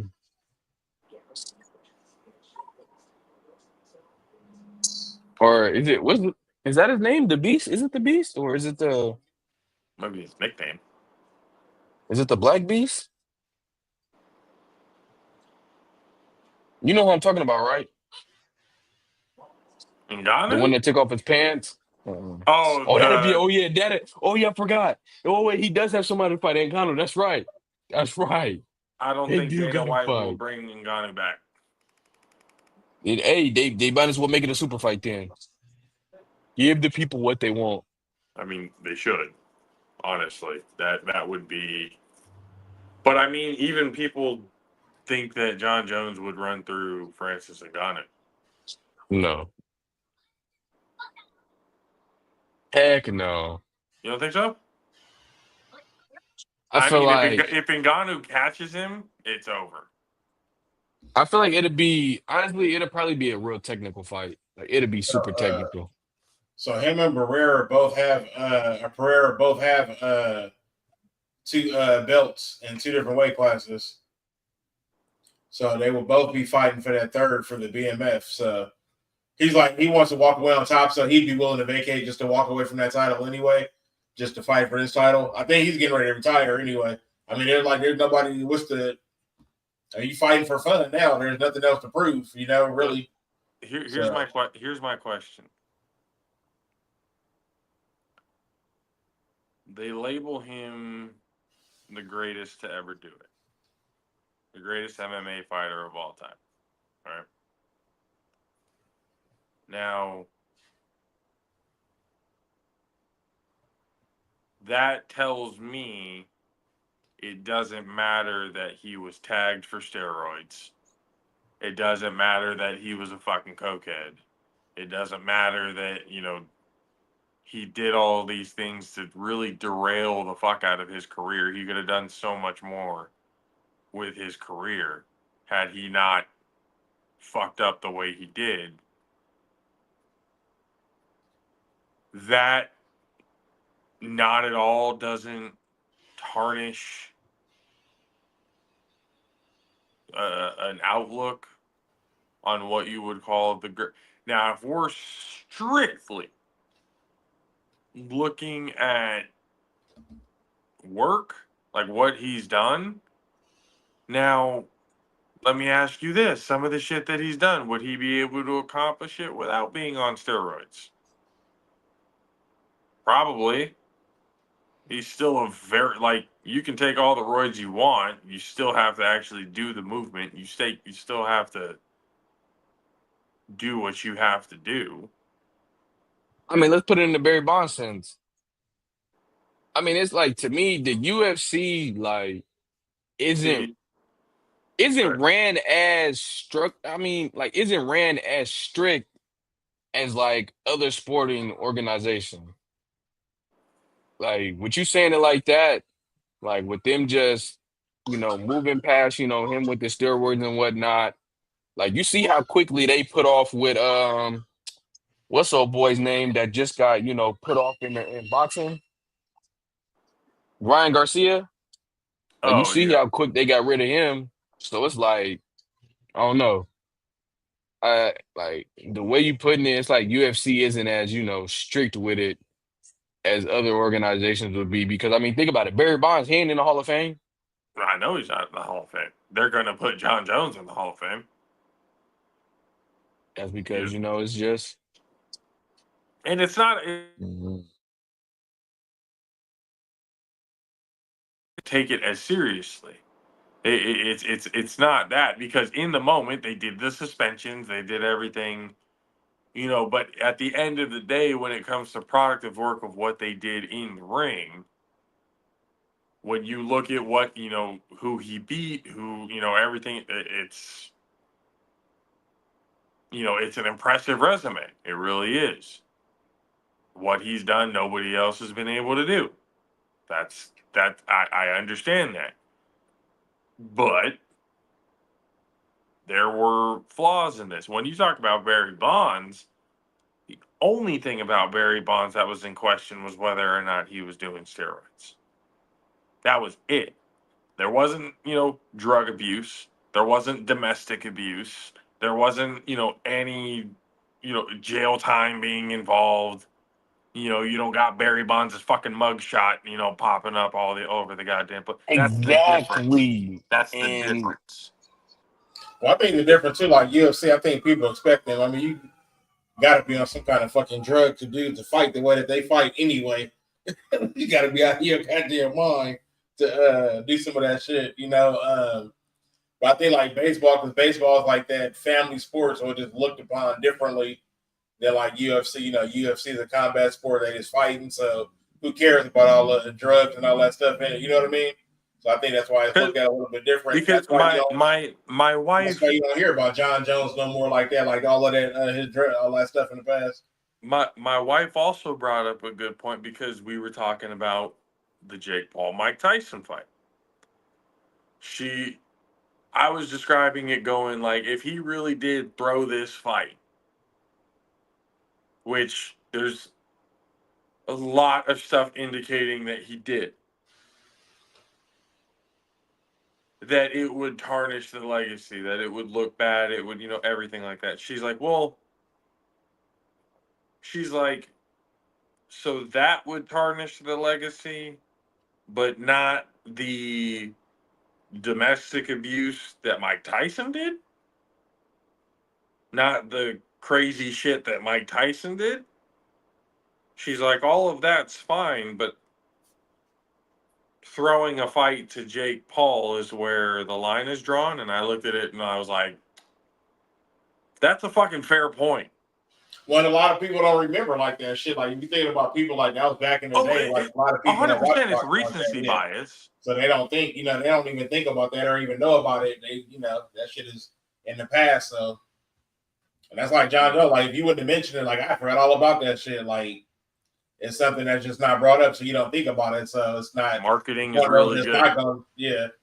It's one of those that's not really going to tarnish his legacy. I didn't realize that fighter he fought retired after the fight. Oh, Miocic? Yeah, he retired right after that fight. He got that food. I mean, bro, his rib dislodged and was like, fuck that. Didn't who was it that sent it? Was that you or was it EJ that sent it, that he said he had a broken rib and it lacerated his yeah, I'm sure. His spleen and I think it was a kidney? Yeah, I'm sure. Or his liver or something like that. Where he kicked him at? like, and it wasn't no foot. That was all heel, like straight heel, straight. I mean, you talk to the That kid. I'm like, spinning back at his kick level, like is. knowing, like whatever degree he may be in, like martial arts wise, and just knowing them kicks and like shit. That's. I was about to say, you've been in martial arts. You know Oh yeah, that how kick was like somebody. Yeah, devastating that type of kick is. that kick. Yeah, and the way he caught him flush too. Like I said, when I seen the kick, I was like, ooh, I was like, it wasn't no meat. That's all straight bone, straight to your rib. He hit that floating rib, and it sounded like his stomach. It sounded like his stomach's exploded when he kicked that hook. I was like, damn. That the connection was tough. He's peeing out of a bag right now. He's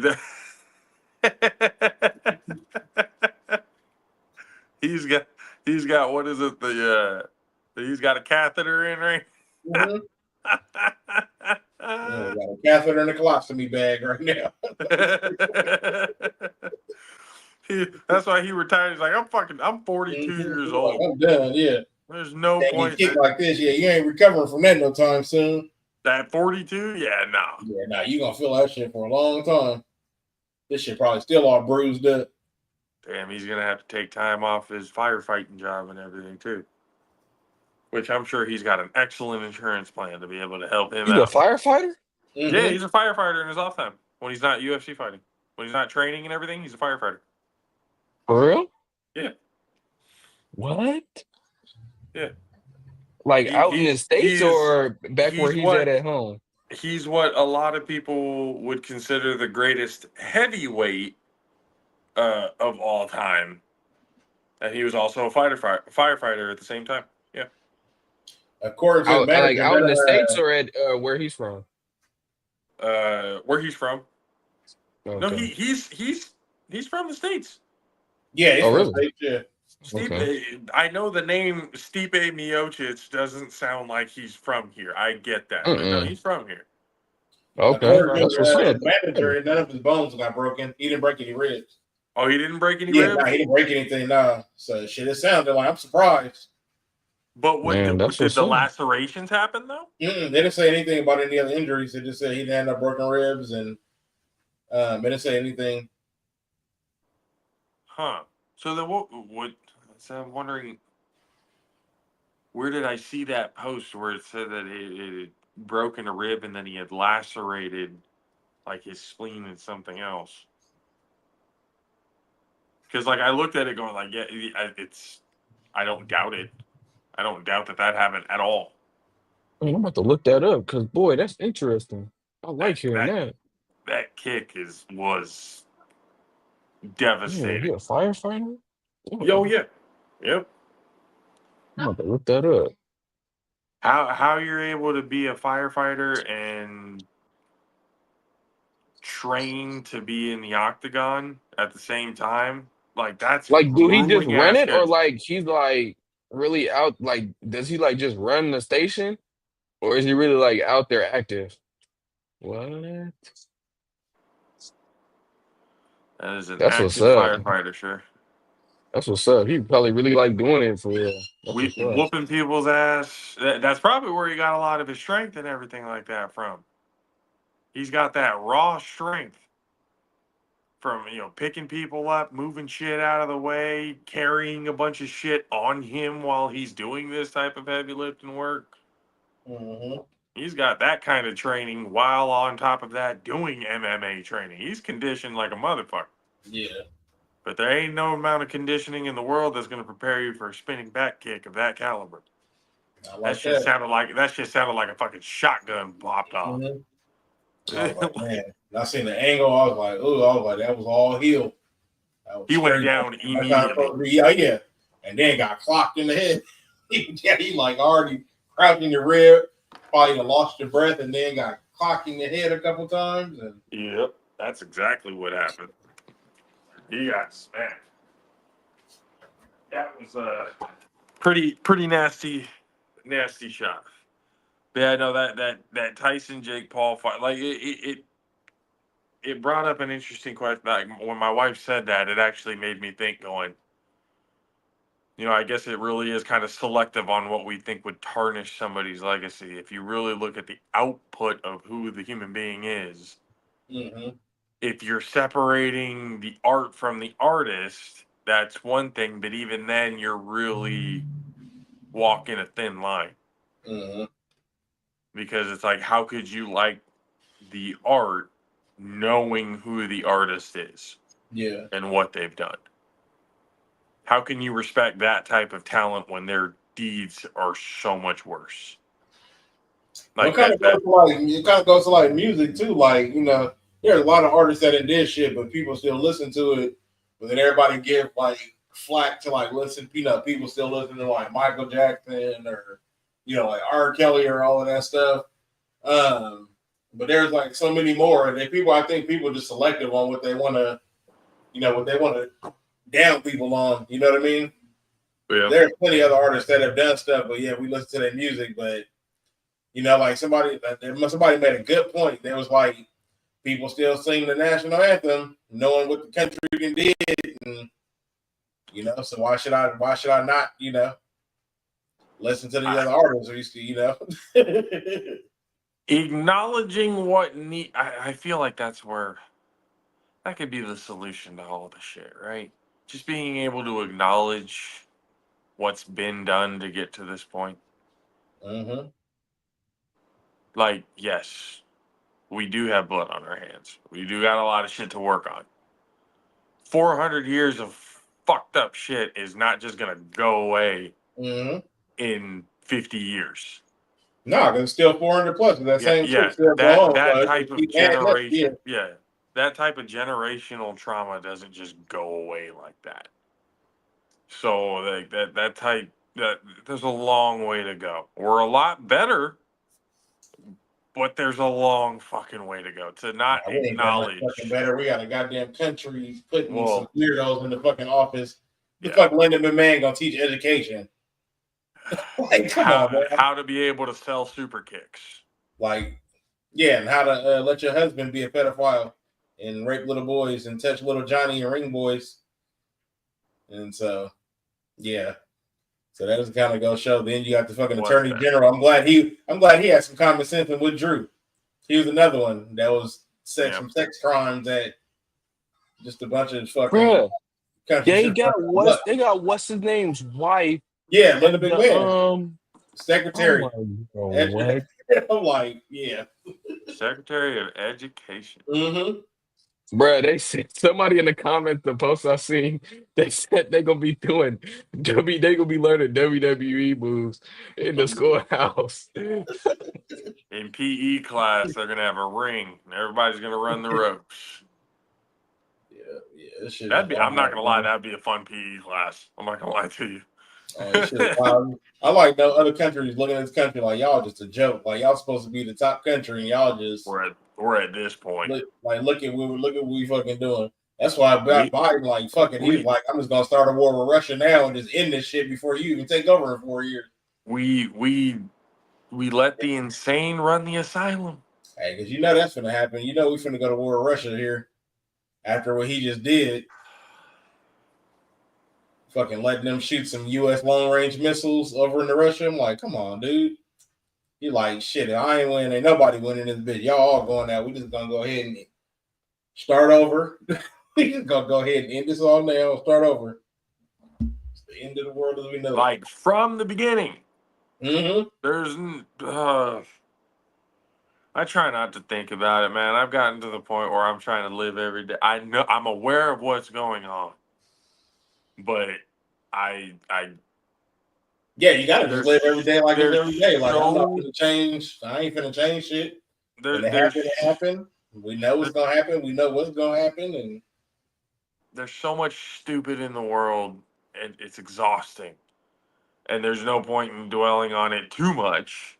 Again, if it starts directing us, directly and everything, then everything's a problem.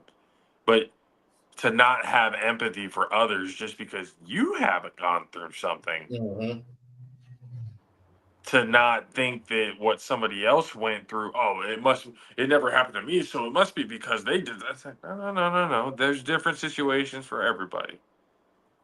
having empathy for people. That's not even that difficult, really. Mm-hmm. Oh shit, man. Oh, all right, no, I get it. That's it. I get it. I understand.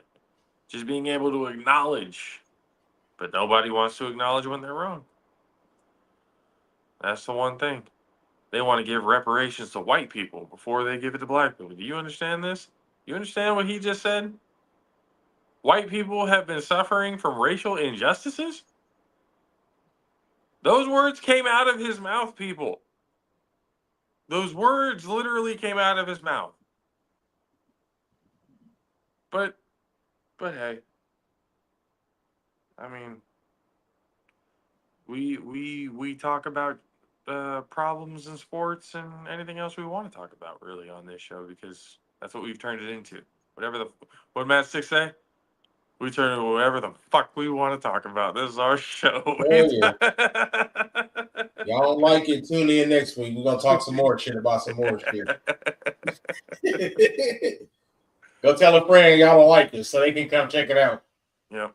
And then that friend can tell a friend, yeah, y'all check out this sorry podcast. And the more people y'all tell, we just gonna be out here still talking shit.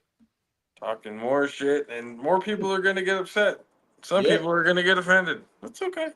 Oh, It's all right. It happens. We can debate. We can agree to disagree.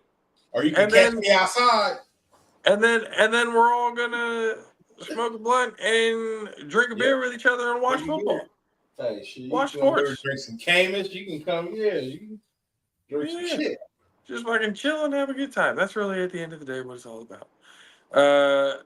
Neil, appreciate him for coming on. Go check everything out. Dream Bowl. Appreciate you guys for hanging out with us on this Friday. Enjoy your weekend. We will see you guys next week before Thanksgiving.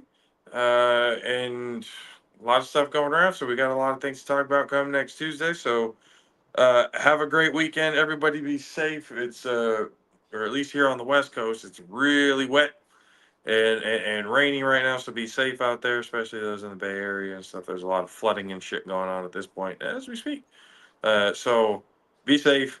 Don't drive if you don't have to. And we're all gonna try and be better people in the long run. It's really all we can do.